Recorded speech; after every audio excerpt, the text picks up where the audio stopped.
मसीह में आपकी सलामती हो। Peace be with you in Christ. आज मैं आप सबके साथ कलाम मुकद्दस में से एक आयत शेयर करूंगी जिसका उन्वान है खुदा की तख्लीकी तकरीर।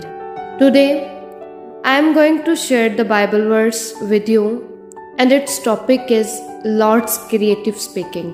सो आइए अपनी रहनुमाई के लिए कलाम मुकद्दस में से देखते हैं ज़बूर 33:9 आयत। क्योंकि उसने फरमाया और हो गया, उसने हुक्म दिया और वाक़या हुआ। आमीन। Let's look to the holy Bible for guidance. Psalm 33 verse 9। For he spake and it was done, he commanded and it stood fast। Amen। खुदावंद आप सबको बरकत दे। खुश रहिए, खुदावंद के साथ जुड़े रहिए। May God bless you all. Stay happy, stay tuned with God।